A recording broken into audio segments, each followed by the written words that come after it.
Bonsoir à tous. Ce soir, notre deuxième partie sur Canaan. Cette deuxième partie peut être visionnée sans qu'on ait vu la première partie, puisque c'est vraiment une suite historique. Donc on va prendre les choses à partir de 70.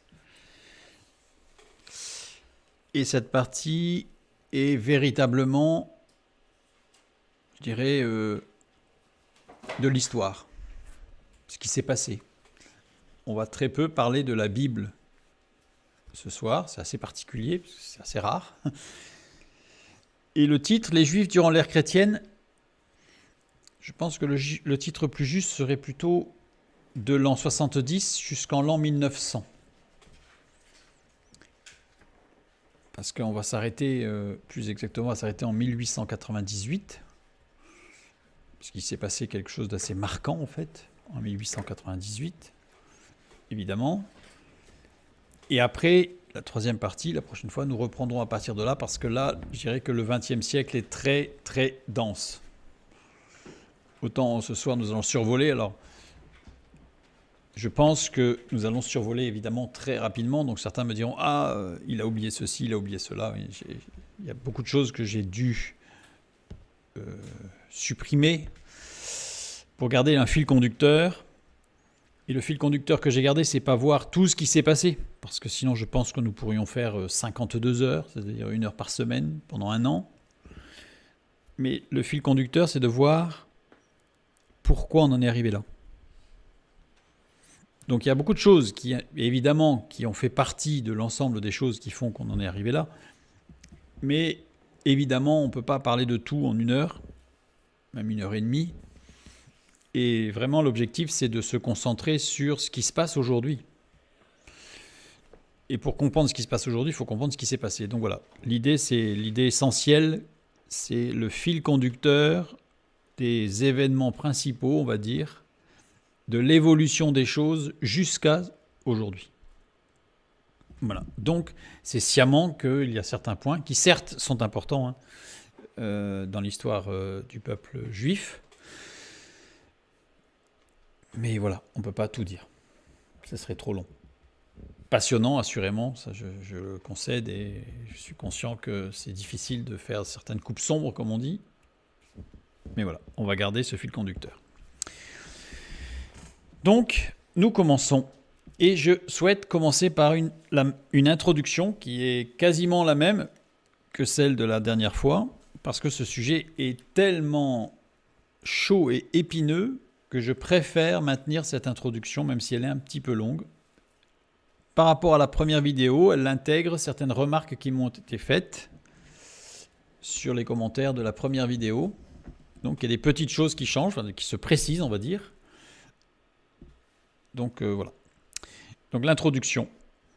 Aborder le conflit israélo-palestinien est compliqué. C'est un sujet qui déclenche beaucoup de passions. Religieuses et spirituelles, politiques et idéologiques, économiques et stratégiques, historiques et identitaires. Beaucoup de passion, les accusations fusent dans toutes les directions. Je ne sais pas si vous avez déjà pu échanger avec plusieurs personnes sur ce sujet. Ça arrive systématiquement et très rapidement à des accusations de l'un ou de l'autre. Peu importe, ce n'est pas le sujet. Donc on voit bien qu'il y a quelque chose de sous-jacent, une tension très forte. Les débats prennent parfois, plutôt souvent, et pour ne pas dire presque toujours, des tournures désagréables. Il est difficile d'avoir une discussion sur ce sujet qui soit longue. Parce qu'en général, ça finit par des tensions où il vaut mieux changer de sujet pour que les tensions retombent. Il est difficile d'en parler de façon rationnelle. Ça part tout de suite dans l'irrationnel, en fait. Il faut considérer la portée très limitée du conflit israélo-palestinien. Bon, déjà, ça permet de garder, comme on dit, de mesure gardée, c'est-à-dire de rester rationnel et dans l'équilibre. Géographiquement, le territoire disputé est très petit. La carte, 420 km du nord au sud, 72 km d'ouest en est. C'est petit. Ramené au monde, c'est l'épaisseur du trait ici en rouge. On n'est pas sur des surfaces telles que l'Amérique ou l'Afrique. On est sur quelque chose de très petit. Ramené à la taille de la France, et si je compare la surface, on en arrive à la surface d'un département français. Je ne reste pas à l'écran, mais c'est pas grave. Le nombre de victimes du conflit israélo-palestinien est faible. Je vais prendre des exemples de guerre. La guerre de 1949 à 1976, enfin c'est pas vraiment une guerre, mais c'est la Chine communiste. Nous arrivons à 40 millions de morts. La Seconde Guerre mondiale, nous sommes à 20 millions de morts. La Première Guerre mondiale, 8,5 millions de morts. La deuxième et la première guerre du Congo, entre 1996 et 2006, donc sur 10 ans. 6,9 millions de morts. 1950-1953, la guerre de Corée. 1,2 million de morts. La guerre civile chinoise. 1,2 million de morts. La guerre du Vietnam. 1,2 million de morts. La guerre Iran-Irak. 850 000 morts. C'est impressionnant parce qu'on annonce des nombres, là, des nombres très très importants. Hein. Ce sont des morts. Et je me suis cantonné aux guerres du XXe siècle. Parce que dans l'histoire, ce serait terrible. La guerre civile russe, 800 000 morts. La guerre civile chinoise, 400 000 morts. La guerre d'Indochine, 385 000 morts. La révolution mexicaine, 200 000 morts. La guerre civile espagnole, 200 000 morts. La guerre d'Algérie, 160 000 morts. La guerre d'Afghanistan, 150 000 morts. La guerre russo-japonaise, 130 000 morts. La guerre du Rif, donc c'est sur les colonies espagnoles, 100 000 morts. Première guerre civile du Soudan, 100 000 morts. Le conflit israélo-arabe, de 1950 à nos jours, 51 000 morts sur 70 ans. Ça relativise. Ça ne veut pas dire que c'est pas grave et que c'est pas terrible, parce que 51 000 morts, c'est 51 000 morts de trop. Nous sommes tout à fait d'accord. Et voilà. Et je n'ai pas parlé, par exemple, puisque c'est difficile à quantifier, des morts, par exemple, sous le régime de Staline. Où là, c'est par dizaines de millions. Donc c'est pour relativiser, pour dire attention, c'est très chaud, ça excite les passions, mais il faut relativiser l'ampleur de ce que cela représente. On peut se dire que le territoire étant petit, il est logique qu'il y ait peu de morts. C'est assez logique, on va se dire. Je prends la guerre du Vietnam, par exemple. 1,2 million de morts sur 97 millions d'habitants. 1,2% de la population en 8 ans de guerre. Si je prends maintenant les 51 000 morts de la guerre israélo-palestinienne, 51 000 morts sur 10 millions d'habitants, c'est-à-dire 9,4 millions, c'est le pays d'Israël, et 600 000, c'est la Palestine, ce qu'on appelle les Palestiniens. Donc on est bien à 10 millions d'habitants sur cette zone en guerre. Ça nous ramène à 0,5% de la population en 70 ans de guerre. Donc, ok, nous sommes d'accord, le territoire est petit. Mais ramené à la population, c'est encore plus faible. Je prends d'autres exemples. La Chine communiste, avec 40 millions de morts. 40 millions de morts sur 540 millions d'habitants. Nous sommes en 1949. Nous ne prenons pas le nombre d'habitants d'aujourd'hui. J'ai pris le nombre d'habitants en 1949. Nous arrivons à 7,4% de la population en 27 ans de guerre. Un dernier exemple avec la guerre du Congo. 6,9 millions de morts sur 44,1 millions d'habitants. Nombre d'habitants en 1996, puisqu'aujourd'hui il y a plus d'habitants que ça. Ça fait 15,6% de la population en 10 ans de guerre. C'est énorme. Maintenant, de fait, je me suis amusé, enfin, si on peut dire amusé, parce que ce sont des chiffres qui sont morbides, mais à calculer le pourcentage du nombre de morts par rapport à la population de l'époque et par an, ramener à l'année, pour voir l'année de conflit, pour voir ce que ça donne.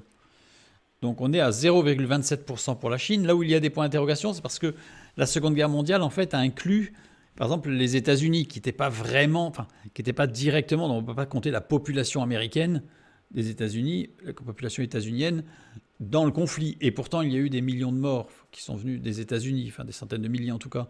Donc c'est quelque chose qui n'est pas calculable. Donc à ce moment, c'est pour ça que j'ai laissé le point d'interrogation, pour être honnête, et la Première Guerre mondiale de la même manière. Pour la guerre civile chinoise, c'est pareil, puisque c'était qu'une zone de la Chine, en fait, qui était affectée par cette guerre, et maintenant pas toute la Chine, une zone de l'Est. Guerre du Vietnam, pareil, ça faisait intervenir d'autres pays, dans le conflit. En tout cas, on arrive à 0,27%, 1,57% pour le Congo, par an de conflit, ramené à l'année de conflit.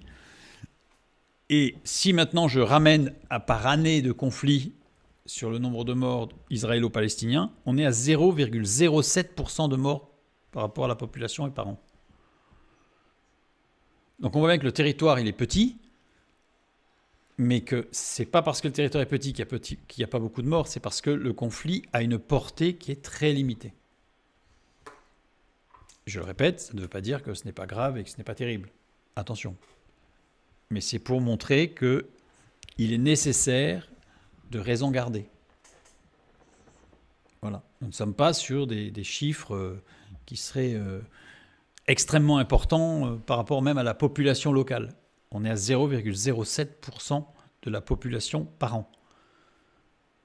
Et si vous comparez à d'autres conflits, et en particulier le Congo, c'est là que c'est le pire, 1,7%, 1,57% par an. C'est énorme.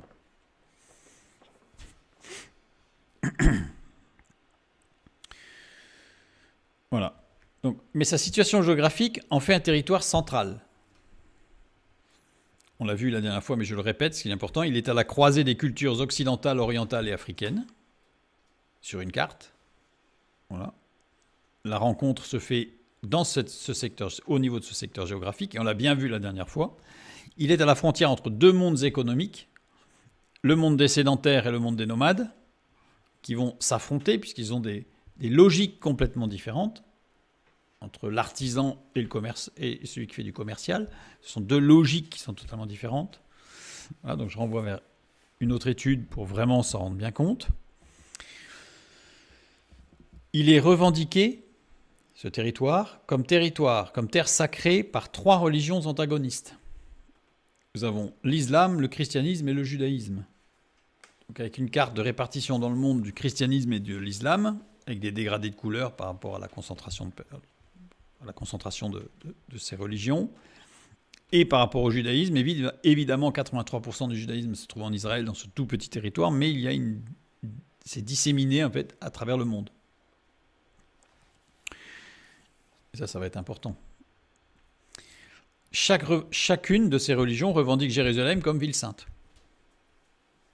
Donc évidemment, je dirais presque Jérusalem, épicentre nerveux du problème. Mais sa situation historique en fait un territoire conflictuel. Les moyens orientaux reprochent aux Occidentaux de maintenir Israël artificiellement. Les Occidentaux reprochent aux Moyen-Orientaux de vouloir faire disparaître Israël. En fait, tout le monde se reproche des choses qui fait qu'on n'avance pas. À juste titre ou pas, c'est pas le sujet. Il faut donc impérativement revenir à des fondamentaux sur ce sujet. Et l'une des bases fondamentales dans le problème d'aujourd'hui, c'est l'histoire. Parce que l'histoire, c'est un fait. Après, malheureusement, selon ce que l'on veut reprocher à l'autre, nous allons utiliser une partie de l'histoire. Mais ce n'est pas l'histoire. Il faut être, si on veut être juste, il faut être honnête pour regarder l'histoire avec un regard neutre et regarder les choses qui sont pas belles de chaque côté.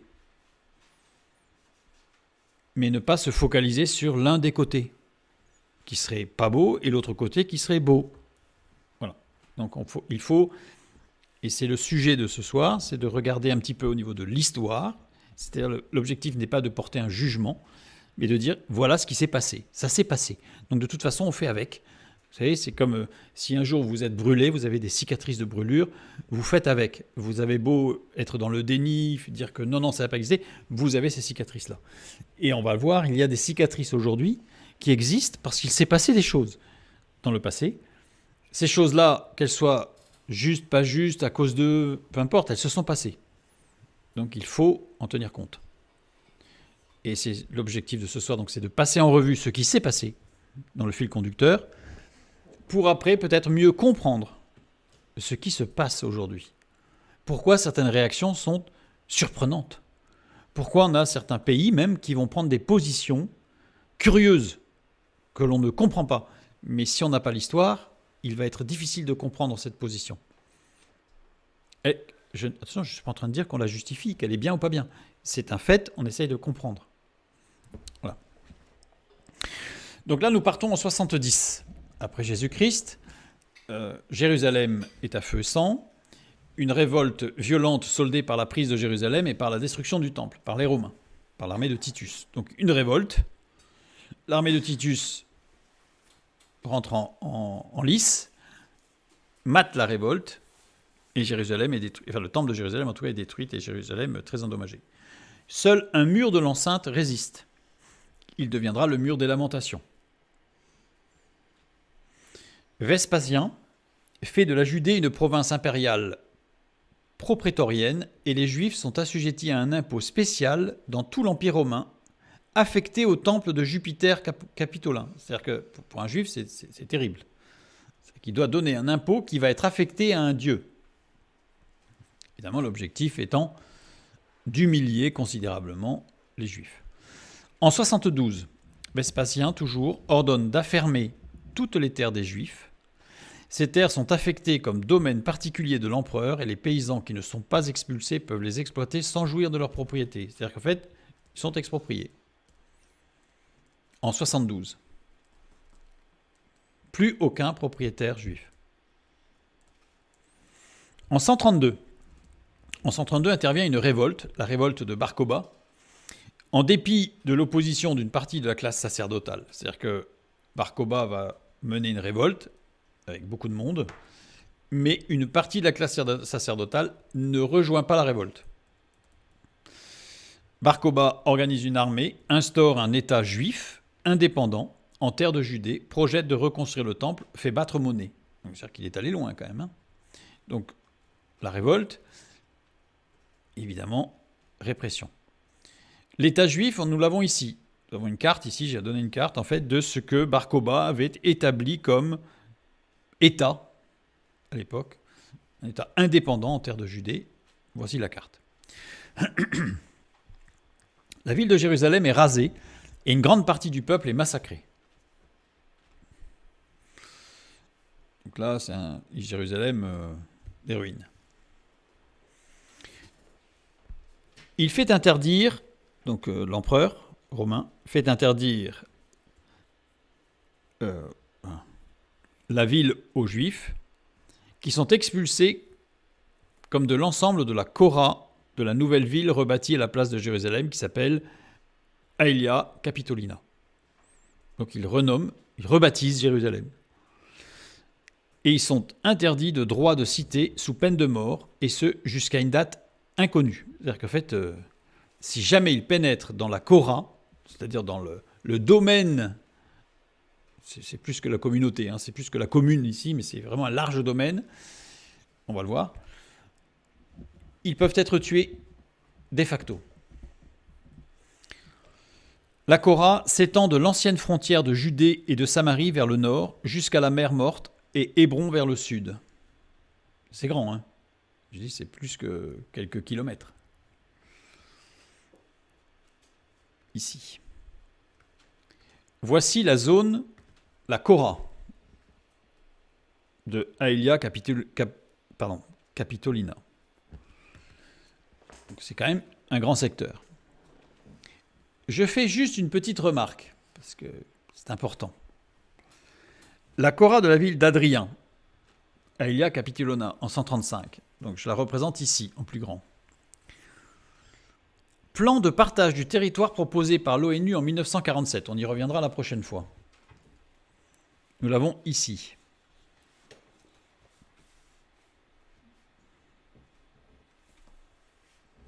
L'inspiration n'était pas le fruit du hasard, ni de manipulation politique, c'était historique. Vous voyez ? Voilà, c'était juste pour montrer que ce qui s'est passé a un impact sur ce qui se passe. Ce n'est pas anodin. Ce n'est pas anodin. On continue. Donc de 132 à 326, le peuple juif émigre vers la Galilée dans un premier temps, puis vers tout l'Empire romain. Donc, puisqu'ils ne peuvent pas rester sur place, ils sont obligés de fuir. Sinon, ils sont tués. Donc, ils vont partir sur tout l'Empire, petit à petit. Donc voilà, sur quasiment 2 siècles. Constantin Ier, proclamé Auguste de façon illégitime par ses troupes, à la mort de son père, Constance Chlore, en 306, se convertit au christianisme. Le christianisme devient la religion dominante sur l'Empire romain.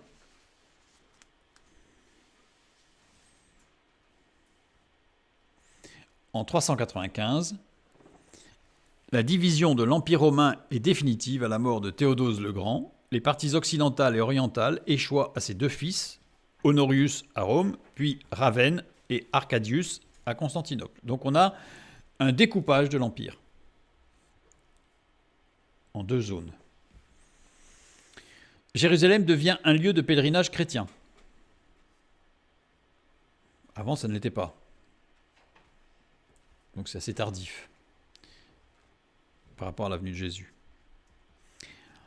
Environ en 400, parce qu'on n'a pas de date précise, mais la communauté juive, alors prospère dans le bassin méditerranéen, se fait progressivement persécuter, surtout chez les Wisigoths et dans l'Empire byzantin. Voilà, nous avons les Wisigoths, c'est en fait la péninsule ibérique, ce qu'on appellerait aujourd'hui le Portugal et l'Espagne, avec une pointe qui va sur la partie sud de la France, et l'Empire byzantin qui, lui, s'est étendu vers l'ouest par rapport à la première partie de l'Empire romain. Et donc dans toute cette zone, dans toutes ces zones, jaunes et violettes, ici à l'écran, eh bien les Juifs commencent à être persécutés. En 622, selon la tradition, Muhammad quitte la Mecque avec un groupe de fidèles qu'on appelle les Muhajirs, d'où ils sont bannis. Ils sont bannis de la Mecque, Muhammad, et donc ils partent. Donc la Mecque ici. Donc c'est à l'époque de l'Empire romain d'Orient, byzantin, l'Empire byzantin. Faisons un petit détour. En 622, selon la tradition, Muhammad quitte la Mecque avec un groupe de fidèles, c'est Muhajirs, d'où ils sont bannis, c'est ce que nous venons de voir. Donc ils sont partis de Mecca pour aller à Yatrib, dans le nord. Ils ont dû fuir.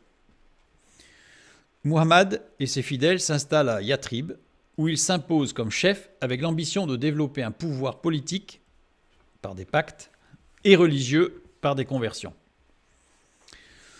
À Yatrib, il convertit les membres de plusieurs tribus et par des pactes connus sous le nom de Constitution de Médine, soumet à son autorité plusieurs tribus, dont 3 sont des tribus juives.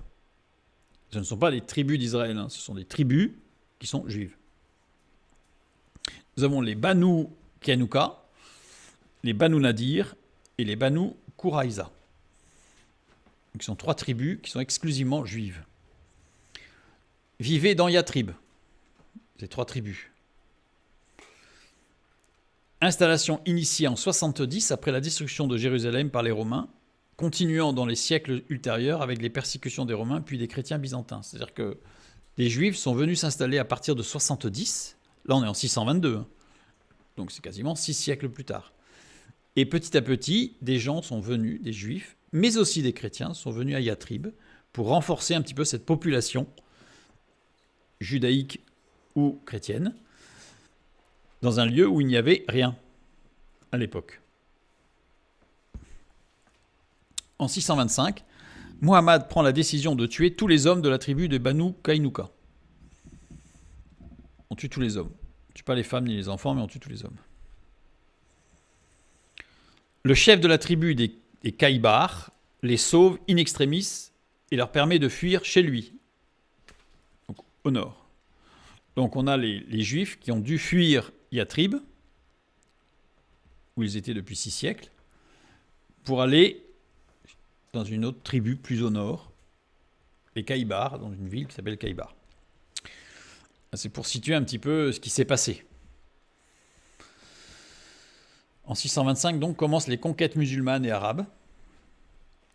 Là, je fais un petit distinguo, parce que très souvent, on mélange les deux. On mélange les conquêtes musulmanes et les conquêtes arabes. Ce n'est pas tout à fait la même chose. Nous sommes d'accord, ça se ressemble. Mais attention, il y a des conquêtes politiques et il y a des conquêtes religieuses. Ce ne sont pas les mêmes. Et souvent, la vérité, la vérité des faits est difficile à trouver parce que le vocabulaire utilisé n'est pas précis. Et ça rend les choses floues. Un mélange. Et de fait, on peut avoir des réactions parfois de personnes qui confondent deux choses différentes. C'est pour ça qu'on va essayer d'être précis, tout en étant rapide. Donc c'est un exercice qui n'est pas facile. En 632, Muhammad décède. Donc 622, c'est l'hégire. En 632, Muhammad décède, mais les conquêtes continuent. Dans certaines régions, les Juifs soutiennent ces conquêtes dans l'espoir de meilleures conditions. Ils sont alors tolérés par les musulmans et seuls les peuples polythéistes sont convertis de force. C'est-à-dire que les Juifs, pour les musulmans du 7e siècle, sont des monothéistes. Et en ce sens, on les respecte. Par contre, les autres sont des polythéistes, les chrétiens compris, puisque par rapport à la divinité de Jésus et le Saint-Esprit. Et donc ceux-là, on les convertit de force. Mais on ne touche pas aux Juifs. Donc là, on est en 686, un peu plus tard, voilà, pour montrer l'évolution des conquêtes musulmanes. Pas forcément des conquêtes arabes. En 691, construction du dôme du Rocher à Jérusalem. Le dôme du Rocher. Là, je fais une petite parenthèse pour parler de certains points précis par rapport à ce dôme du Rocher dont on a un tout petit peu évoqué la chose la dernière fois, la semaine dernière. Nous avons les 3 temples édifiés sur le mont du Temple. Le 2e temple, sur l'esplanade du temple. Nous avons ici l'esplanade, nord-sud. Les Romains bâtirent un temple dédié à Jupiter, en lieu et place du second temple. Il existe des vestiges d'un autre temple dédié à Jupiter, construit par les Romains, parce que sur l'esplanade du temple, nous n'avons plus de traces, quasiment pas, quelques rares traces, qui s'appelle le temple de Jupiter de Baalbek, qui est plus au nord, qui est au Liban. Donc si je retrace, conformément aux traces que nous avons sur l'esplanade du temple, le temple de Jupiter, conformément à ce que devait être le temple de Jupiter à cette époque, c'est-à-dire conforme au temple de Baalbek, je l'ai retracé ici en bleu. Le temple de Baalbek était construit sur un site mégalithique, avec des fondations orientées sur la base d'un quadruple carré, c'est-à-dire que ici on trace une ligne avec un angle, je vous expliquerai pourquoi l'angle tout à l'heure. Et il était construit sur la base de 5 carrés, c'est-à-dire qu'en fait on alignait 5 carrés, et à partir de là, avec les diagonales, nous obtenions les angles justement de 11,31 degrés. Et vers le sud, 240 degrés et 270 degrés. Secteur angulaire astrologique du signe du Sagittaire. Chez les Romains, c'était très important. Le secteur angulaire astronomique correspond à la constellation du Sagittaire et de 270 degrés à 300 degrés. Signe du Sagittaire, chez les Romains, de gouvernance jupitérienne. Donc Jupiter, le temple de Jupiter. Donc forcément, le temple de Jupiter était construit suivant toujours une orientation qui correspondait aux signes astrologiques. Et en particulier ici, le Sagittaire. Donc nous retrouvons l'enceinte, qu'on trouve aussi encore aujourd'hui, l'enceinte ici de l'esplanade du mont du Temple. Enceinte construite sous les Asmonéens à l'époque de la construction de l'autel de Jupiter. Ce qui explique d'où le parallélisme entre les murs extérieurs ouest et l'angle du temple de Jupiter. C'est-à-dire qu'en fait, ici, ce mur-là, il est parfaitement parallèle à celui-ci. C'est-à-dire qu'il suit les angles, en fait, je vais dire jupitériens, on va dire, romains. Remarque sur le dôme du rocher maintenant. Le dôme du rocher n'est pas une mosquée à proprement parler, mais plutôt un lieu de mémorial. Parce que souvent on parle par exemple de la mosquée du mont du Temple. Encore un abus de langage, puisque ce n'est pas une mosquée. C'est un mémorial. Ce sont plein de petites choses, des glissements sémantiques, mais qui font perdre beaucoup de choses. Certains considèrent que c'est sur ce rocher qu'Abraham aurait été sur le point de sacrifier Isaac. Et pour les musulmans, c'est entre guillemets, une escroquerie juive, puisque pour eux, c'était pas Isaac qu'ils devaient sacrifier, mais c'était Ismaël, donc le descendant des Arabes. Genèse 22.2 dit qu'Abraham s'est rendu sur le mont Morija, où devait être construit le temple de Jérusalem. On le retrouve dans 2 Chroniques 3.1, par rapport au temple. D'autres considèrent que c'est sous ce rocher qu'Aravna conservait ses récoltes et que c'est sur ce rocher qu'il foulait le froment avec ses fils, dans 1 Chronique 21.20. Et que c'est cette aire que David acheta pour y faire construire un autel, puis plus tard le temple de Jérusalem. Bon, dans tous les cas, ça revient au même, c'est que c'est là que c'est la zone en fait du temple. Aravna dans 2 Samuel et Ornan dans 1 Chronique. Je ne vais pas rentrer dans les détails là. Pour les musulmans, le rocher est associé à Abraham, certes, mais surtout à Mahomet. C'est de ce rocher qu'il serait monté au ciel. Chez l'islam, c'est à partir de ce rocher qu'en 632, il serait monté au ciel. Le dôme du rocher, habituellement appelé mosquée d'Omar. Déjà, rien que le nom qu'on lui donne, mosquée d'Omar, ce n'est pas une mosquée. Il aurait fallu l'appeler mémorial d'Omar, à la limite. Or, cette construction n'est pas une mosquée et elle ne remonte pas au calife Omar. Donc, comme ça, on a encore un glissement. Elle a été édifiée par le calife Abd el-Malik, construction de 687 à 691. Sur l'esplanade de la mosquée, c'est El-Aqsa, donc il y a une mosquée à côté. C'est vers elle que les musulmans viennent pour prier le vendredi. Voilà. Donc il y a une mosquée, mais le dôme du rocher n'est pas une mosquée. Donc une photo aérienne du dôme du rocher. Ici, nous avons la porte d'or. Ici. Nord-sud. Je retrace la mosquée avec ses 8 côtés, son octogone. Je garde maintenant la trace de la mosquée. Et si je retrace le temple de Jupiter, on voit que la mosquée est exactement sur entre guillemets, le lieu saint, on va dire, du temple de Jupiter. Avec une orientation qui est parfaitement conservée, avec des angles, 10,26 degrés ici. Mais ce qui est intéressant, c'est que nous avons le lever du soleil, troisième décan du signe du bélier rattaché à Jupiter dans l'axe du dôme du rocher, puisque c'était l'axe du temple de Jupiter. Après quoi vient le signe du taureau. Taureau, emblème de l'islam avec les cornes, qui sont symbolisées aussi par la lune. La porte d'or construite par le calife Abd el-Malik en 691, cette porte d'or. Et pourquoi elle a été construite là ? Parce qu'en fait, au niveau de l'angle, on a le lever du soleil au solstice d'été, et de l'autre côté, on a le lever du soleil au solstice d'hiver. Donc on a vraiment le dôme du rocher, la plus ancienne construction islamique, et c'est une construction qui est astrologique. Voilà, c'est pour resituer les choses. L'orientation est astrologique, reprenant exactement les angles astrologiques du temple romain voué à Jupiter. Revenons sur le mont du temple encore, avec la représentation du temple de Jupiter. Le deuxième temple était construit exactement à cet endroit, puisque les Romains ont construit l'emplacement du second temple, pour justement montrer que ce n'était plus aux Juifs, mais que c'était maintenant Jupiter, c'était du Romain. On prend Est-Ouest. Nous avons le lever du soleil avec le double carré, ici. Le lever du soleil, solstice d'été, lever du soleil, solstice d'hiver. Si je reprends les angles, 7 degrés,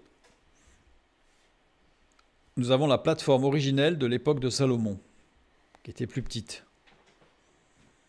Ici. Avec le premier temple qui était placé sur le côté ici. Alors comment est-ce qu'on peut l'affirmer?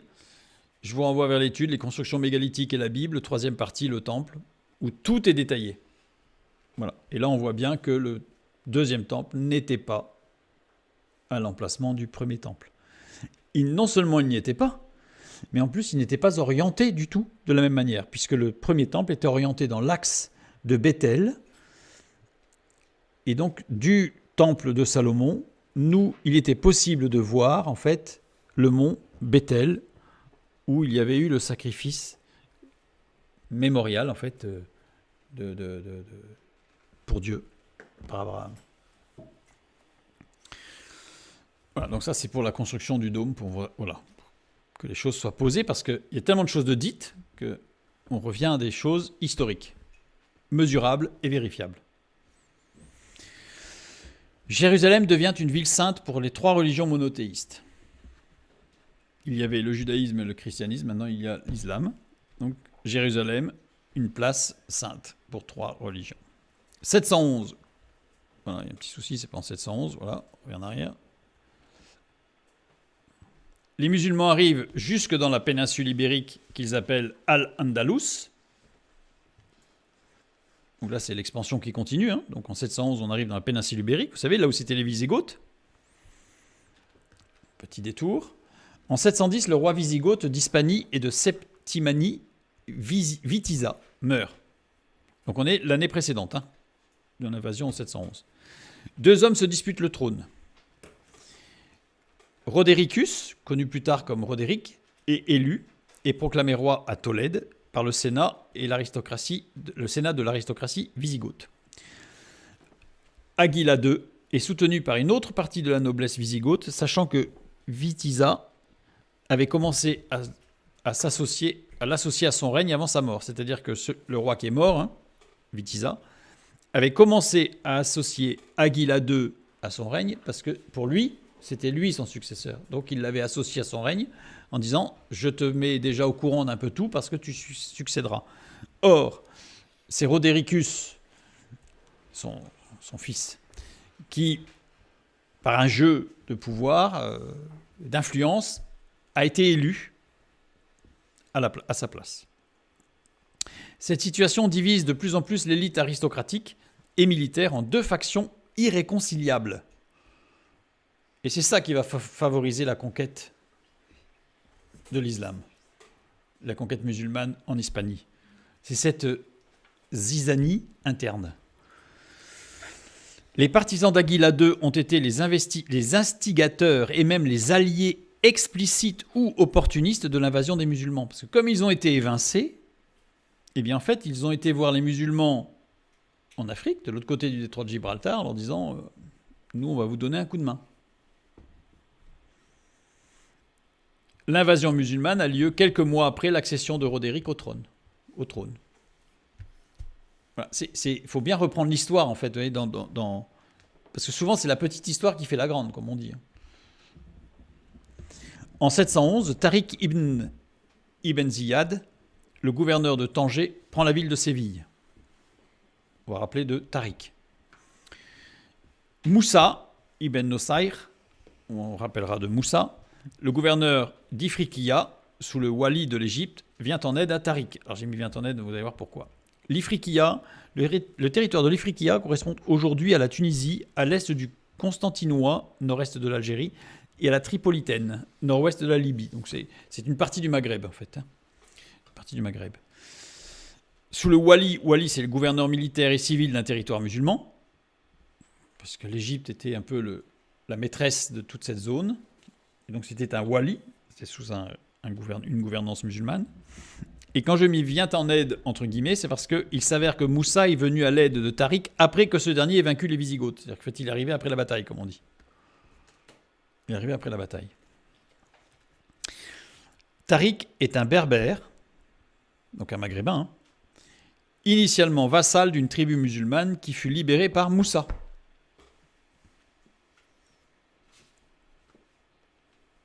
C'est compliqué, en fait, tous les liens là. En réalité, les Arabes proprement dit étaient une infime minorité lors de l'invasion de la péninsule ibérique. La majorité était formée de Berbères, c'est-à-dire de Maghrébins. C'est pourquoi les Espagnols, pour évoquer la domination musulmane, préfèrent parler de Maures, c'est-à-dire de Maghrébins, et non pas d'Arabes. Or, nous, dans notre vocabulaire, on dit l'invasion arabe. Or, ce n'était pas des Arabes, c'était des Maghrébins, et l'objectif, c'était l'islam. Donc, c'était une invasion musulmane maghrébine. C'est important parce que quand il commence à y avoir des tensions, on commence à accuser les uns et les autres, et par ces glissements sémantiques, on arrive à accuser certaines personnes de ce qu'ils n'ont pas fait. La péninsule ibérique compte à cette époque environ 5% de juifs pour lesquels commence un âge d'or. Parce que chez les Wisigoths, rappelez-vous, ils étaient persécutés. Or, chez les musulmans, ce sont des monothéistes. Donc, on les respecte. Les invasions germaniques améliorent le statut politique des Juifs par rapport à celui que leur octroient les chrétiens romains, qui sont trinitaires, car la confession des Wisigoths, l'arianisme, n'admet pas la nature divine de Jésus, ce qui les rapproche des Juifs. Donc, les Wisigoths persécutaient les Juifs, mais pas exclusivement à cause de la religion. Parce que comme les Wisigoths étaient ariens, c'est-à-dire que pour eux, Jésus n'était pas Dieu, c'était un grand prophète, c'était un grand homme de Dieu, et que les Juifs reconnaissent Jésus comme un grand homme de Dieu, quelque part, ils n'étaient pas si différents que ça. Les autres chrétiens, d'ailleurs, tiennent les ariens pour des demi-juifs, parce qu'ils se ressemblent. En 586, Récarède Ier, roi wisigoth, choisit d'abjurer l'arianisme et d'embrasser le patriarcat de Rome. Donc là, on est revenu dans le passé par rapport à 711. Et c'est là que ça va commencer à mal se passer pour les Juifs. Parce qu'il n'est plus arien. Il devient chrétien. Afin d'éviter des guerres fratricides entre chrétiens, l'empereur Justinien définit 5 patriarches dans l'ordre de préséance. C'est pour ça qu'on parle du patriarcat de Rome, c'est la pentarchie. Rome, Constantinople, Alexandrie, Antioche, Jérusalem. C'est le début de la pentarchie, gouvernance de 5 personnes. Parce qu'il y avait tellement de tensions internes dans le christianisme que c'est Justinien qui a dit, bon, on va créer 5 parties où chacun gère la sienne. C'est la pentarchie. Voilà. Et donc, la péninsule ibérique, elle est dans le patriarcat de Rome. Alors évidemment, cette pentarchie va avoir des conséquences sur l'évolution du christianisme avec l'orthodoxie, etc. Bon, c'est pas le sujet, mais voilà. Donc ça a des importances, ça a des implications importantes. En 589, le troisième concile de Tolède impose la conversion forcée des enfants nés de mariages mixtes, juifs et chrétiens, interdit aux juifs la fonction publique, le mariage avec les chrétiens et la possession d'esclaves. Sisébut, en 612-621, qui se veut le modèle du roi chrétien, oblige les Juifs à se convertir ou à quitter le royaume. En fait, ça se durcit de plus en plus. Une partie quitte la péninsule, tandis que d'autres se convertissent, souvent seulement sous la forme. La situation des Juifs s'améliore sous Swintila, donc le successeur de Sisébut, permettant aux exilés de regagner l'Espagne et aux convertis de revenir au judaïsme. On voit que ça va passer en fait de chaud-froid en fait sur des périodes assez courtes entre persécution et finalement revenez et puis finalement vous devez repartir et puis finalement il faut que vous reveniez, donc des allers-retours. En 633, le quatrième concile de Tolède statue sur la situation de 2 groupes différents. Les Juifs qui avaient échappé à la conversion décrétée par Sisébut en passant en Gaule puis étaient revenus, ça c'est un groupe de Juifs. Donc ceux qui n'avaient pas abjuré leur foi pour se convertir au christianisme et qui avaient tenu ferme et qui avaient fui, qui étaient partis, et les Juifs baptisés lors de cette persécution et qui continuaient à pratiquer les rites juifs, c'est-à-dire des conversions simulées. Pour l'empereur, enfin pour le concile de Tolède et donc l'empereur, mais pour le concile de Tolède, il ne fallait pas forcer à embrasser la foi chrétienne, mais il les y exhortait fortement, donc le groupe de ceux qui avaient gardé leur foi. C'est-à-dire que ceux-là, c'était considéré comme des gens d'honneur et de vérité. Ils n'avaient pas renié leur foi, ils n'avaient pas fait semblant de renier leur foi pour avoir la vie sauve. Ils préféraient tout perdre, mais garder la foi, leur foi. Donc on les respectait. Par contre, les autres, il ne fallait pas les enforcer, mais il fallait les... Alors là, il y a une erreur, c'est un copier-coller malheureux, mais les autres, par contre, ça se passait beaucoup moins bien. Puisque eux, puisqu'ils avaient officiellement, ils s'étaient convertis, eh bien, ils devaient quitter tous les rites juifs et ils étaient persécutés parce qu'ils devaient appliquer la foi chrétienne. En 694, on se rapproche de 711, le 17e concile de Tolède réduit à l'esclavage tous les juifs du royaume et récupère leurs biens. Voilà. Bon, ça, c'est, évidemment, il y a eu des choses entre les deux, parce que vous voyez bien, du 4e concile au 17e concile, ça en est passé entre les deux. Et c'est pour montrer que ça s'est durci petit à petit, jusqu'à la confiscation des biens et réduction à l'esclavage. On continue donc de 711 à environ l'an 1000.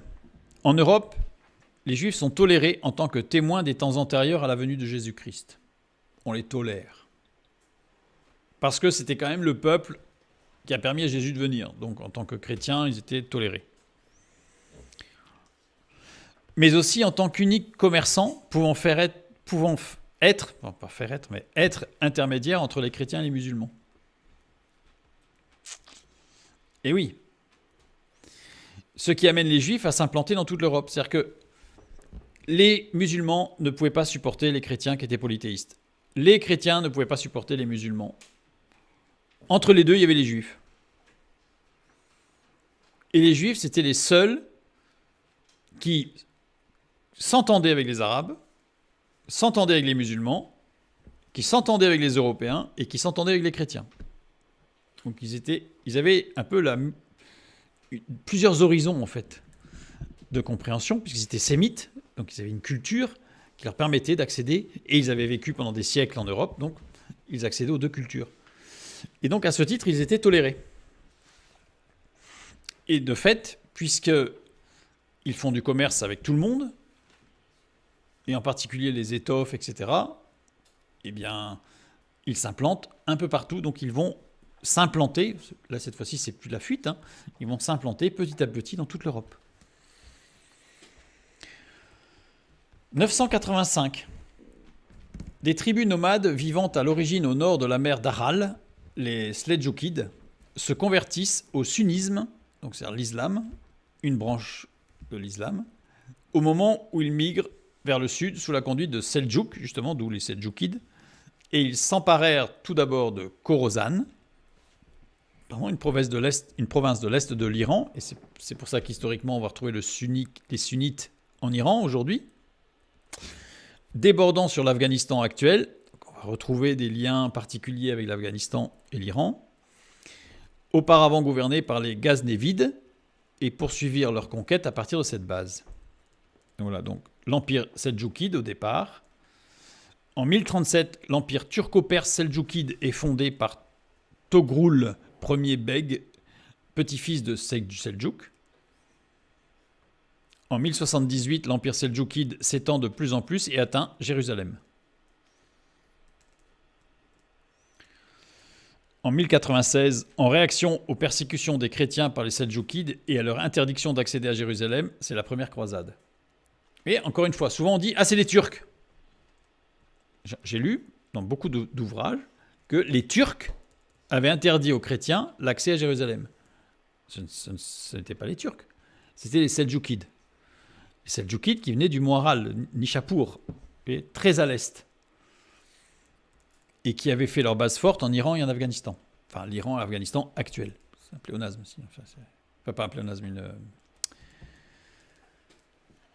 un anachronisme. Voilà, pardon.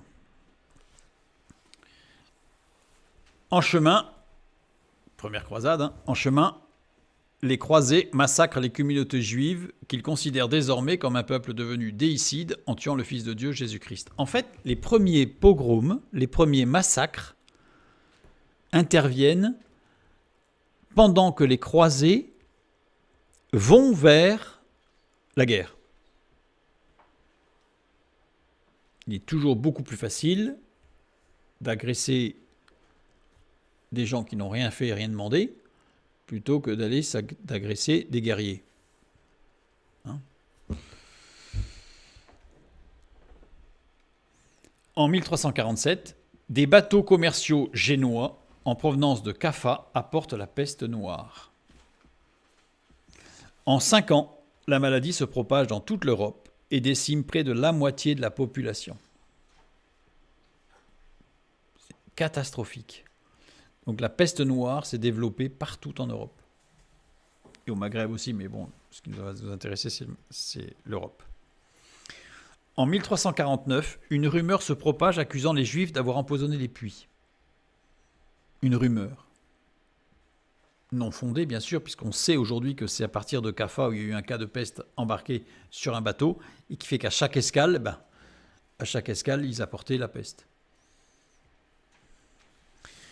Commence alors une persécution se développant principalement sur l'axe Rhin-Rhône en France. Ici. Pourquoi cet axe ? Puisqu'en fait, c'était là où il y avait le plus de Juifs qui faisaient du commerce, puisque c'était un axe commercial très important entre le nord et le sud. Et le sud et le nord. Voilà. Peu à peu, les Juifs seront progressivement expulsés. En 1492, les rois catholiques prennent le dernier bastion musulman à Grenade. C'est la fin de la Reconquista espagnole, débutée en 722. Donc c'est-à-dire qu'en 711, on a vu tout à l'heure qu'en 722, il y a eu un début de reconquête du territoire. Et le territoire n'a été à nouveau complètement reconquis qu'en 1492, année où Christophe Colomb a découvert les Amériques. Et donc nous avions le royaume de Castille et le royaume du Portugal à l'époque, en 722. Ils imposent aux Juifs de se convertir ou de quitter le royaume de Castille. Parce que jusqu'à présent, tant que c'était musulman, ça se passait bien.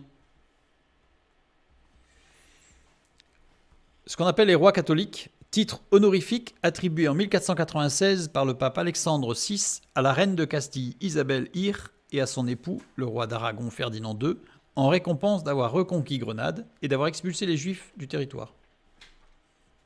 Donc on les a appelés les rois catholiques, en fait c'est juste... Parce qu'on a l'impression que quand on parle des rois catholiques, c'est une lignée de rois. En fait non, c'est juste un couple, du roi et une reine. Et on leur a donné ce titre honorifique, voilà, parce qu'ils avaient fait fuir les Juifs, expulser les Juifs du territoire. Ils compensent aussi le titre de roi très chrétien, détenu par les rois de France depuis le Moyen-Âge. Alors il y a une raison, mais voilà, pour montrer qu'ils aiment les titres. Donc, une grande partie quitte le pays et s'installe le long des côtes méditerranéennes, principalement dans l'Empire ottoman, dans lequel ils sont les bienvenus. L'Empire ottoman, avec Constantinople. Donc ils vont migrer une petite partie sur le Maghreb, donc avec Tunisie jusque l'Algérie. Voilà. 1562, la Pologne-Lituanie commence aussi une politique d'accueil et devient un havre pour les Juifs en provenance de l'Europe de l'Ouest. C'est-à-dire, comme les Juifs sont persécutés dans l'Europe de l'Ouest, ils fuient. Et là commence la Pologne-Lituanie, qui se trouve être un pays à l'époque, est intéressée par le fait d'intégrer la population, une partie de la population juive à sa population. Ici, Pologne-Lituanie. Au XVIIe siècle, ils sont plus de 300 000 juifs, soit la moitié de la population juive dans le monde, à rejoindre cette partie de l'Europe. Et la Pologne va jouer un rôle très important, y compris au XXe siècle. En 1648, tout bascule avec la révolte des paysans cosaques d'Ukraine. C'est en Ukraine que tout bascule. Pour ça, je vous dis, l'histoire, c'est intéressant. Avec une révolte en Ukraine, Tout bascule avec la révolte donc des paysans cosaques d'Ukraine contre la noblesse et les juifs à qui ils reprochent une relation privilégiée avec le pouvoir. Donc l'Ukraine, à cette époque, est profondément antisémite. En 1648, révolte. À partir du Xe siècle, les cités de l'Orient se développent grâce au commerce de marchands juifs lettrés. L'investissement reste au Haut Moyen-Âge, réprouvé par l'Église, qui estime que l'existence de l'homme doit être faite de labeur, conformément à l'injonction biblique, c'est à la sueur de ton visage ou de ton front que tu mangeras du pain jusqu'à ce que tu retournes dans la terre d'où tu as été pris. Donc c'est-à-dire l'Église interdisait des investissements, c'est-à-dire d'investir dans une entreprise pour qu'elle progresse et pour en retirer du dividende, par exemple. L'usufruit était interdit par l'Église, c'est-à-dire que faire un prêt à intérêt était interdit pour un chrétien, s'appuyant sur le texte que celui qui aime l'argent est contre Dieu. Sous les Mérovingiens et les Carolingiens, ils exercent le crédit, une activité marginale, largement limitée alors au prêt à la consommation. Ça restait vraiment très... C'est-à-dire que c'était juste, il était autorisé pour quelqu'un d'acheter de la nourriture et de ne payer qu'à la fin de la semaine. C'était le crédit. Donc on est loin de l'usufruit, on est loin de l'investissement, on est loin du prêt à intérêt, etc., etc. Emprunté à la Vulgate, le mot usure, usura, désignera d'ailleurs l'activité de tout prêteur jusqu'à devenir un synonyme du mot juif en latin. L'essor du commerce lointain impose des transactions qui dépassent l'ordre des prêts à la consommation. Le système monétaire du bas Moyen-Âge ne permet plus de couvrir les besoins courants. Si on veut faire du commerce, si on veut acheter des étoffes, ça devient compliqué. Le crédit s'impose en conséquence. Bientôt, l'usure devient même une condition d'acceptation. Au XIIIe siècle, on voit fleurir des chartes locales dans l'Empire allemand et en Pologne, imposant aux Juifs de devenir prêteurs pour obtenir un droit de résidence. C'est-à-dire qu'en fait, s'ils n'étaient pas prêteurs, même à intérêt, ce n'est pas le sujet, ils n'avaient pas le droit de résider, ils devaient s'exiler. Pourquoi ? Parce que le Juif, lui, il n'était pas chrétien, donc il pouvait prêter à intérêt. La loi juive interdit juste à un Juif de prêter à intérêt à un autre Juif. Donc comme c'était essentiellement entre chrétiens, enfin entre, on va dire, l'Europe et le Moyen-Orient, et essentiellement à l'époque c'est chrétiens musulmans, le juif était un peu hors de tout ça. Donc, pas de problème. Il était la pièce indispensable, au point que ça leur a été imposé. C'était même pas un choix, c'était imposé. Sinon c'était l'exil. S'appuyant sur l'avis de plusieurs Amoraïm, c'est Talmud de Babylone, traité Baba Metzria, les rabbins médiévaux déconseillent à leurs fidèles de pratiquer l'usure. D'autres, à l'inverse, encouragent le prêt, comme Narmanide, à la condition qu'il se fasse avec des non-juifs et dans le respect des accords passés. C'est-à-dire qu'il faut être juste. Voilà. Il y a un accord, on respecte l'accord, bien sûr. Et il ne faut pas que ce soit avec un juif. Ça rend les choses compliquées. Les juifs sont alors les seuls à pouvoir pallier le problème de pénurie monétaire qui frappe l'Europe après le XIIe siècle, car le prêt à intérêt ne leur est pas interdit, et si le prêt est contracté par un non-juif. Voilà. Donc, ils deviennent en fait une charnière pour le développement des cités. Les taux annuels explosent. Ils atteignent 60% en France. 60% d'intérêt par an. Et même 100% en Angleterre. Mais c'est en définitive en Italie du Nord que l'action des prêteurs juifs sera la plus déterminante. C'est-à-dire que c'est l'Italie qui va devenir une plaque tournante du monde financier. Après les croisades, Venise prend le relais de Constantinople comme plaque tournante du marché mondial. Partir dans les confins du monde chrétien représente alors des risques et de nombreux marchands s'en remettent à la lettre de change initiée par les juifs italiens pour récupérer leurs métaux précieux une fois arrivés en Orient. Pourquoi ? Parce que les Juifs d'Europe avaient tous de la famille sur la terre de Canaan qui faisait la jonction entre l'Europe, l'Asie, l'Afrique. Et donc, il était beaucoup plus simple et beaucoup moins dangereux de donner de l'argent à un Juif en Europe qui lui envoyait un message à sa famille en Orient et l'argent ne voyageait pas. Il n'y avait que des lettres de change qui voyageaient. Beaucoup plus facile à dissimuler. Et pour les voler, c'était plus compliqué parce qu'il y avait des descriptions. Alors, évidemment, la photo d'identité n'y était pas, mais il y avait des descriptions particulières qui permettaient de savoir que c'était bien le porteur du titre qui pouvait recevoir l'argent. C'est un détail qui est très important parce que ça veut dire qu'en fait, pendant tout le Moyen-Âge, la terre de Canaan comportait des Juifs. Et c'est pour cela que toute l'Europe et le Moyen-Orient et l'Asie et le nord de l'Afrique ont pu commercer et se développer. Les Juifs y deviennent assureurs, prêteurs et changeurs. Du fait d'avoir des gens de confiance, en fait. Et comme c'était la famille, tout le monde savait que s'il y avait un problème, on pouvait s'en prendre à l'un ou l'autre des deux côtés, puisque c'était la même famille.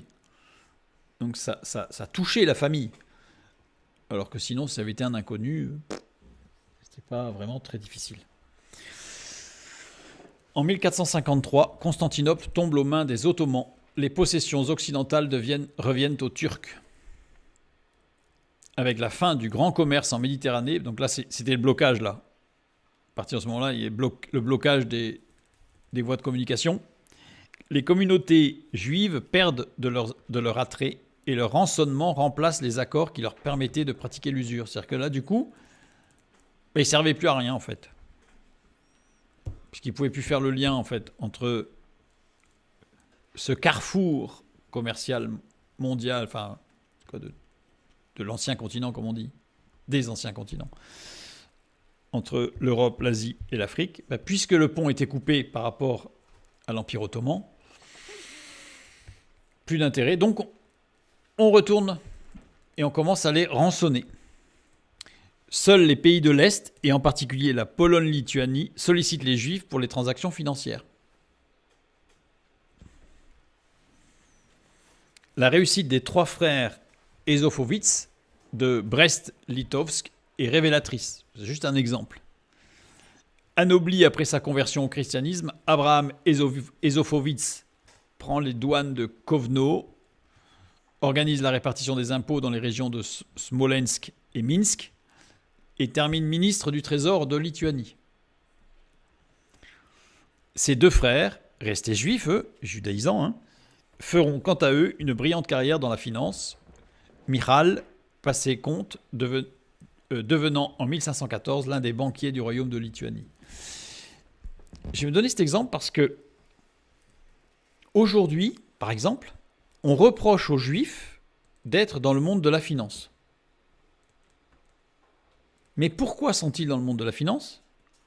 Parce qu'on a imposé qu'ils y soient il y a des années, et après ils y sont restés, évidemment, en tout cas quand ils ont pu. Et en particulier, ce pôle Pologne-Lituanie, c'est le pôle qui va permettre, avec la Russie après, mais après ça va moins bien se passer, mais qui va permettre de continuer un petit peu cette tradition, quelque part, héritée du Moyen-Âge, de l'usufruit, de l'usure chez les Juifs. Donc c'est pour ça qu'on leur reproche d'avoir une relation privilégiée avec le pouvoir, mais en réalité, on les a utilisés pour pouvoir se développer. Et une fois que ça déplaît, on leur reproche. Donc c'est la révolte en Ukraine. Plus de 100 000 Juifs sont massacrés et contraints de fuir pour sauver leur vie. Cet épisode affaiblit la Pologne-Lituanie, qui se retrouve assiégée par les puissances voisines. En fait, évidemment, puisque tout le système financier va s'effondrer en Pologne-Lituanie. Et donc la Pologne-Lituanie, qui se trouve coincée entre la Prusse, pas la Prius, mais la Prusse, la monarchie des Habsbourg, l'Empire suédois au nord et l'Empire russe à l'est, va se retrouver dans une situation très inconfortable. En 1818, en 150 ans, le pays est détruit et ses terres sont partagées. Le pays n'existe plus. La Pologne-Lituanie en 1818 n'existe plus. La communauté juive est divisée et 900 000 d'entre eux se retrouvent dans l'Empire russe où ils ne sont pas les bienvenus. 1821, le premier d'une longue série de pogroms est recensé dans l'Empire russe à Odessa, à la suite d'une rumeur malveillante affirmant la participation de Juifs au meurtre à Constantinople du patriarche grec orthodoxe Grégoire V de Constantinople. On sait que les Juifs n'avaient rien à voir. Mais voilà, une autre rumeur, comme lors de la peste noire et bien d'autres fois. Mais on parle des Juifs, mais c'est vrai aussi pour d'autres. Hein. Ce n'est pas une exclusivité pour les Juifs, ce genre de choses. Face au manque de réaction des autorités, les attaques deviennent de plus en plus fréquentes et augmentent en intensité. Donc les pogroms sont de plus en plus fréquents, de plus en plus violents, touchent de plus en plus de monde. Au départ, les pogroms touchaient surtout les hommes, puis petit à petit les femmes, puis les femmes et les enfants, puis tout le monde. Et à la fin, en particulier les femmes et les enfants. 1848. Le printemps des peuples. Des insurrections chassent les souverains et les contraignent à octroyer une constitution. Ces insurrections instaurent de nouveaux régimes fondés sur la souveraineté nationale et les libertés fondamentales. Ça, c'est quelque chose qui s'est passé donc en 1848, le printemps des peuples, dont on a essayé de faire un vague rappel avec le printemps arabe. Encore, il y aurait beaucoup de choses à dire. Donc le printemps des peuples, ce sont des peuples qui vont commencer à avoir des revendications nationalistes. Vous aviez des groupes, comme là on a parlé par exemple de la Pologne-Lituanie, qui était un énorme pays, mais qui regroupait en réalité plusieurs, on va dire, ethnies, si on peut dire. Et en 1848, plusieurs comme ça regroupements, les ethnies vont se dire non mais nous, on n'est pas comme les autres, on veut notre indépendance, notre terre à nous. Et c'est ce qui va commencer à faire naître chez les Juifs l'idée, et pourquoi pas nous ?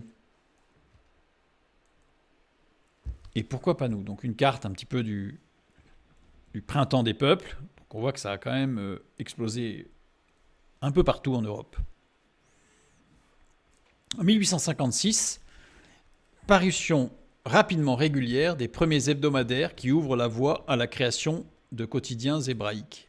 C'est la première fois, en 1856, qu'est publié un quotidien hébraïque. Je ne parle même pas juif là.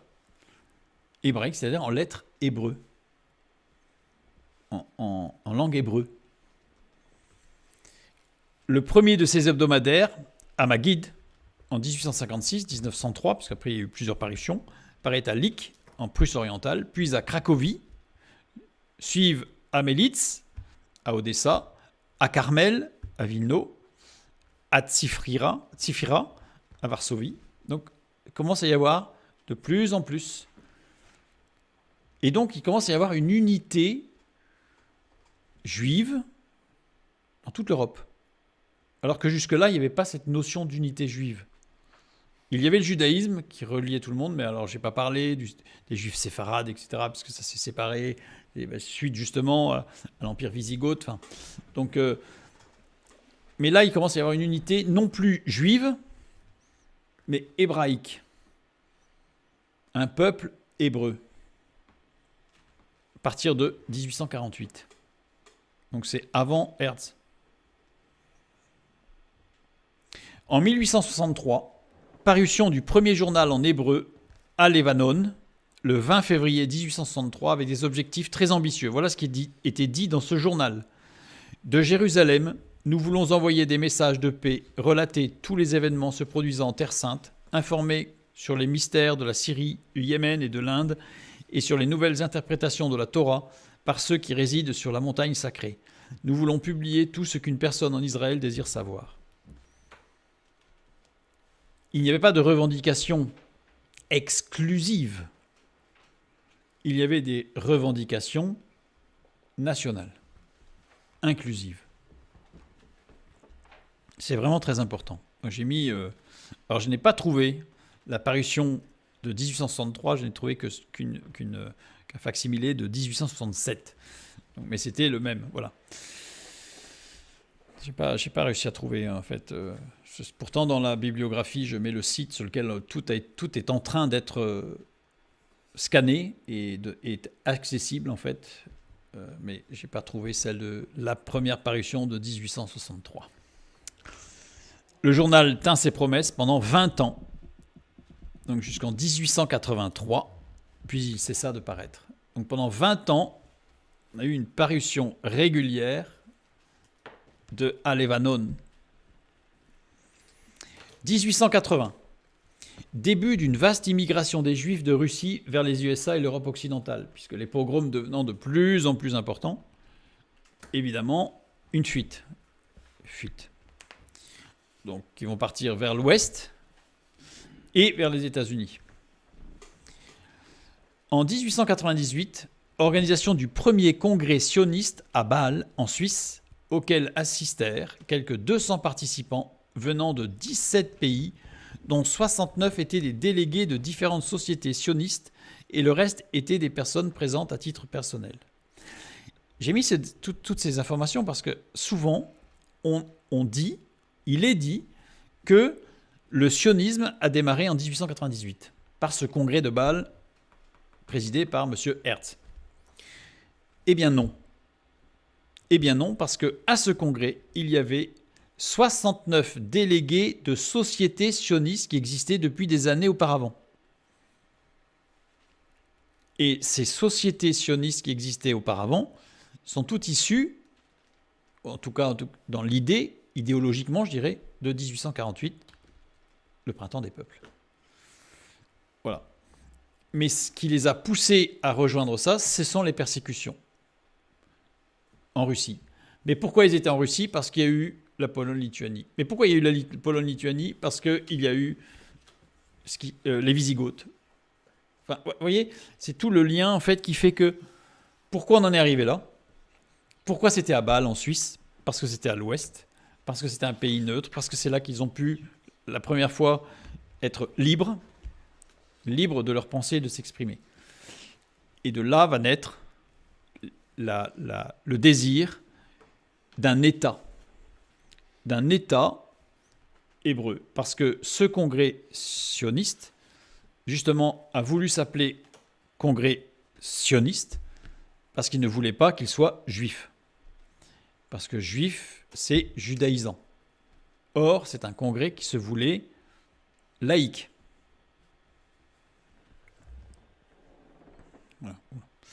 Impulsés par le printemps des peuples, les Juifs de la diaspora revendiquent leur droit à retrouver leurs terres, rejoignant ainsi les foyers juifs établis sur les terres ancestrales de Canaan et les premiers appels à l'établissement d'un État juif en Israël de Moses Hess dans son livre « Rome et Jérusalem, la dernière question nationale » publié en 1862. Donc en 1862, il y a un ouvrage qui a été publié par M. Moses Hess, donc on est bien avant 1898, qui revendiquait déjà sous l'impulsion du printemps des peuples de 1848. Alors lui, il revendiquait un État juif. Bon, pas un État hébreu. Mais on voit bien que la revendication existait bien avant 1898. C'est pas quelque chose de nouveau. Et on a bien vu que durant tout le Moyen-Âge, le pays dit de Canaan était habité par des Juifs. Pas exclusivement, nous sommes bien d'accord. C'est ce que nous dit l'histoire. Mais c'est pour ça que les Juifs que l'Europe s'est développée d'ailleurs, au travers de ces échanges par rapport à ce pays, cette zone géographique, qui est une plaque tournante, un carrefour. Voilà. Donc tout est lié et tout amène au XXe siècle, à ce que nous avons aujourd'hui. Là, c'est l'image du livre, Rome et Jérusalem. Donc là, la prochaine fois, je vous proposerai de regarder ce qui se passe au XXe siècle, tout particulièrement.